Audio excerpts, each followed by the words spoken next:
Slightly over 10 years ago, I received a call in my home in Durham, North Carolina, from Kerry Kennedy, whom I had never met up till then.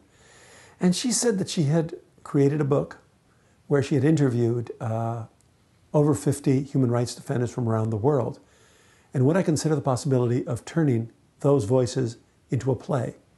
And I said no, I couldn't, because I was just too busy. I was working on the memoir, I was working on this and that, plays and novels.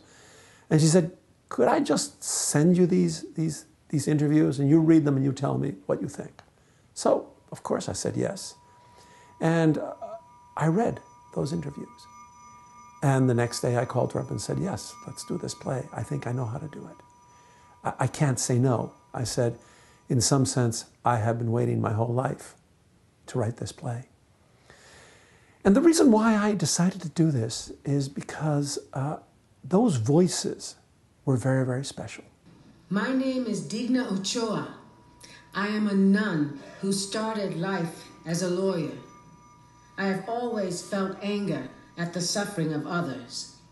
For me, anger is energy. It's a force.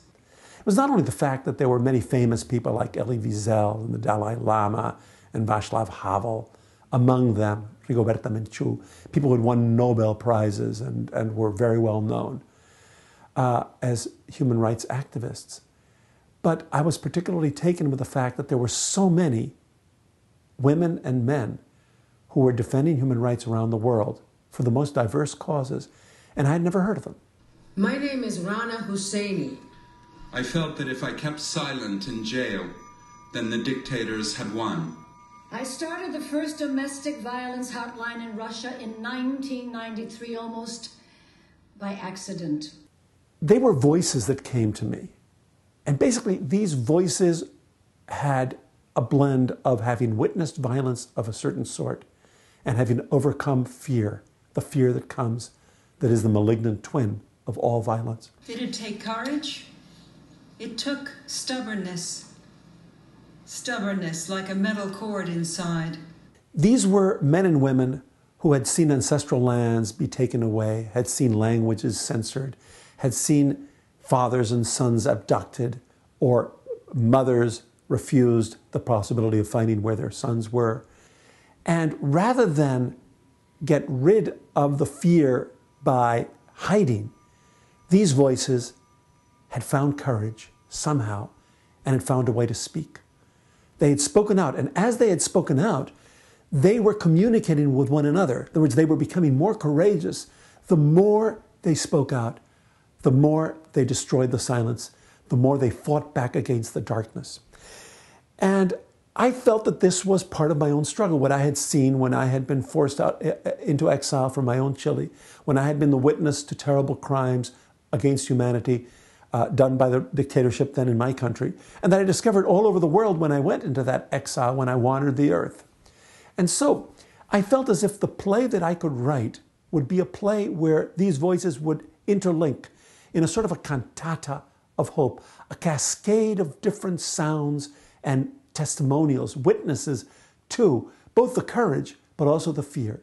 The phone rang, and the man said, I know who you are. I know your name. I know where you are located. I know where you live. I know your name, Marina Pisklakova. I know where you live, Marina. My Marina. I am going to kill you, Marina Pisklakova. And as I wrote, I realized that in fact, this was the way in which I could find in myself the reason why I had been spared from death during the coup of 1973 against Salvador Allende. The reason why I had wandered the earth in great measure. Because it meant that the wisdom that I had accumulated, the talent that I might have, was in the service of those voices, that I was one of those voices, that I was a channel for those and for Kerry Kennedy's own vision of that. So that was my turn to do something for those who had kept me warm, who had in some way, they had inspired me during this period during these very dark years. My name is Desmond Tutu. I did what I had to do. Anything else would have tasted like ashes. It would have been living a lie. And if it was my turn to write this and to give courage to others or to transmit that courage, now it's your turn. Take those voices home with you. Take those voices into the office with you. Take them to the schools with you. Take them into the streets with you. You're not that different from those people.